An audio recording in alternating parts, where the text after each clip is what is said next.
18 ವರ್ಷಗಳ ಅಸ್ತಿತ್ವ ಹೊಂದಿದ್ದ ಪಾಲಿಕೆ ಅಂದ್ರೆ ಬಿಬಿಎಂಪಿ ಇನ್ನು ಇತಿಹಾಸದ ಪುಟ ಸೇರುತ್ತೆ. ಇನ್ನು ಮುಂದೆ ಪಾಲಿಕೆ ಇರಲ್ವಾ ಅನ್ನೋದು ನಿಮ್ಮ ಪ್ರಶ್ನೆ. ಬಟ್ ಹೌದು, ಪಾಲಿಕೆ ಇರಲ್ಲ, ಬದಲಾಗಿ ಗ್ರೇಟರ್ ಬೆಂಗಳೂರು ಇನ್ನು ಮುಂದೆ ಕಾರ್ಯನಿರ್ವಹಿಸುತ್ತೆ ಬೆಂಗಳೂರಿನಲ್ಲಿ. ಇಂದಿಗೆ ಬಿಬಿಎಂಪಿ ಆಯಸ್ಸು ಅಂತ್ಯವಾಗಲಿದೆ. ಆ ಮೂಲಕ ಇತಿಹಾಸದ ಪುಟ ಸೇರುತ್ತೆ ಬಿಬಿಎಂಪಿ. ನಾಳೆ ಗ್ರೇಟರ್ ಬೆಂಗಳೂರು ಪ್ರಾಧಿಕಾರ ಜಾರಿಯಾಗುತ್ತೆ. ಇವತ್ತು ಪ್ರಕಟವಾಗಲಿದೆ ಅಧಿಸೂಚನೆ. ಇದೇ ವಿಚಾರಕ್ಕೆ ಸಂಬಂಧಪಟ್ಟಂತೆ 3 ರಿಂದ 5 ಪಾಲಿಕೆ ರಚನೆಗೆ ಚಿಂತನೆ ಆಗ್ತಾ ಇದೆ ಸರ್ಕಾರದ ಮಟ್ಟದಿಂದ. ಬಿಬಿಎಂಪಿ ಆಡಳಿತಾಧಿಕಾರಿಯೇ ಜಿಬಿಎನ ಅಧಿಕಾರಿಯಾಗಿರ್ತಾರೆ ಅಂತ. 18 ವರ್ಷಗಳ ಇತಿಹಾಸ ಹೊಂದಿತ್ತು ಬಿಬಿಎಂಪಿ. ಬಟ್ ವಾಟ್ ಎವರ್, ಈಗ ಗ್ರೇಟರ್ ಬೆಂಗಳೂರು ಆದ ಬಳಿಕನಾದ್ರೂ ಈ ಬೆಂಗಳೂರಿನ ಸಮಸ್ಯೆಗಳಿಗೆ ಮುಕ್ತಿ ಸಿಗುತ್ತಾ ಅಂತ. ಇಷ್ಟು ದಿನ ನಾವು ಪಾಲಿಕೆಯನ್ನ ಒಂದಷ್ಟು ನಿಯಮಗಳನ್ನ ಏನು ನೋಡ್ತಾ ಇದ್ವಿ, ಅದರಲ್ಲಿ ಸ್ವಲ್ಪ ಚೇಂಜಸ್ ಆಗುತ್ತೆ.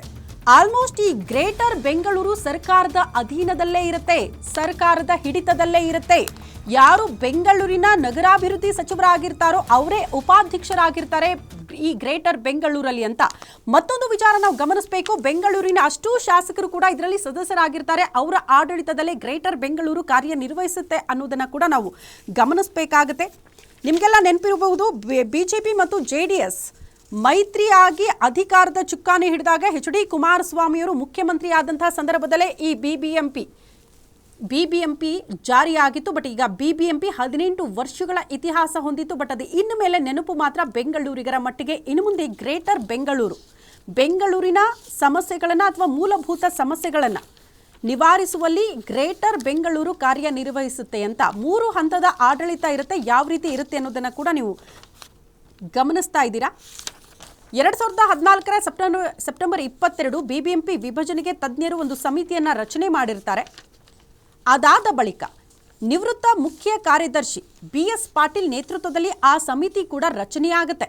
2023ರಲ್ಲಿ ತಜ್ಞರ ಸಮಿತಿ ಪುನರ್ರಚನೆ ಕೂಡ ಆಗುತ್ತೆ. 2023 ಜುಲೈ 18 ಬಿಬಿಎಂಪಿ ಸುಧಾರಣಾ ಸಮಿತಿ ಕೂಡ ರಚನೆ ಆಗುತ್ತೆ. 2024 ಜುಲೈ 22 ಗ್ರೇಟರ್ ಬೆಂಗಳೂರು ಆಡಳಿತ ಮಸೂದೆ ಅನುಮೋದಿಸಿರುತ್ತೆ ಸಚಿವ ಸಂಪುಟದಲ್ಲೇ. 2024 ಜುಲೈ 23 ವಿಧಾನಸಭೆಯಲ್ಲಿ ಈ ಮಸೂದೆ ಮಂಡನೆ ಆಗುತ್ತೆ. 2024 ಜುಲೈ 25 ವಿಪಕ್ಷಗಳ ಆಗ್ರಹದಂತೆ ಮಸೂದೆ ಪರಿಶೀಲನೆಗೆ ಜಂಟಿ ಸದನ ಸಮಿತಿ ರಚನೆಗೆ ಒಪ್ಪಿಗೆ ಕೂಡ ನೀಡಲಾಗುತ್ತೆ. 2024 ಆಗಸ್ಟ್ 22 ಶಾಸಕ ರಿಜ್ವಾನ್ ಅರ್ಷದ್ ನೇತೃತ್ವದಲ್ಲಿ ವಿಧಾನ ಮಂಡಲದ ಜಂಟಿ ಪರಿಶೀಲನಾ ಸಮಿತಿ ಕೂಡ ರಚನೆಯಾಗುತ್ತೆ. ಅದಾದ ಬಳಿಕ 2025 ಫೆಬ್ರವರಿ 21 ಜಂಟಿ ಪರಿಶೀಲನಾ ಸಮಿತಿಯಿಂದ ಸ್ಪೀಕರ್ಗೆ ಒಂದು ವರದಿಯನ್ನು ಕೂಡ ಸಲ್ಲಿಸಲಾಗುತ್ತೆ. 2025 ಮಾರ್ಚ್ 5 ಪರಿಶೀಲನಾ ಸಮಿತಿ ಶಿಫಾರಸಿನಂತೆ ವಿಧಾನಸಭೆಯಲ್ಲಿ ಜಿಬಿಎ ಮಸೂದೆ ಮಂಡನೆಯಾಗುತ್ತೆ. ಇದು ಗಮನಿಸಬೇಕಾಗಿರುವಂತಹ ವಿಚಾರ. 2025 ಮಾರ್ಚ್ 10ಕ್ಕೆ ವಿಧಾನಸಭೆಯಲ್ಲೇ ಈ ಮಸೂದೆ ಅಂಗೀಕಾರ ಪಡೆದುಕೊಳ್ಳುತ್ತೆ. 2025 ಮಾರ್ಚ್ 12ಕ್ಕೆ ವಿಧಾನ ಪರಿಷತ್ನಲ್ಲೂ ಕೂಡ ಮಸೂದೆಗೆ ಒಪ್ಪಿಗೆ ನೀಡಲಾಗುತ್ತೆ. ಆ ನಂತರ 2025 ಮಾರ್ಚ್ 17ಕ್ಕೆ ರಾಜ್ಯಪಾಲರ ಅಂಕಿತಕ್ಕೆ ಈ ಮಸೂದೆಯನ್ನು ರವಾನೆ ಮಾಡಲಾಗುತ್ತೆ. ಬಟ್ ಆಗಲೇ ರಾಜ್ಯಪಾಲರು ಅದಕ್ಕೆ ಅಂಕಿತ ಹಾಕಿದ್ರಾ ಅಂತ ನೀವು ಪ್ರಶ್ನೆ ಮಾಡಿದ್ರೆ ಇಲ್ಲ, ಒಂದಷ್ಟು ಕ್ಲಾರಿಟಿಗಳನ್ನು ಕೇಳಿ ರಾಜ್ಯಪಾಲರು ಈ ಮಸೂದೆಯನ್ನು ರಾಜ್ಯ ಸರ್ಕಾರಕ್ಕೆ ವಾಪಸ್ ಕಳಿಸಿರ್ತಾರೆ.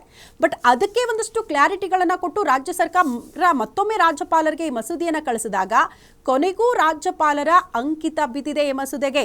ಹಾಗಾಗಿ ಇನ್ನು ಮುಂದೆ ಬೆಂಗಳೂರಿನಲ್ಲಿ ಈ ಗ್ರೇಟರ್ ಬೆಂಗಳೂರು ಆಡಳಿತ ಕಾಯ್ದೆ ಜಾರಿಯಲ್ಲಿರುತ್ತೆ. ಇದೇ ಗ್ರೇಟರ್ ಬೆಂಗಳೂರು ಅಡಿ ಬೆಂಗಳೂರಿನ ಸಮಸ್ಯೆಗಳು, ಮೂಲಭೂತ ಸೌಕರ್ಯಗಳು ಎಲ್ಲವೂ ಕೂಡ ಸರಿ ಹೋಗುತ್ತೆ ಅನ್ನುವಂಥ ನಿರೀಕ್ಷೆ.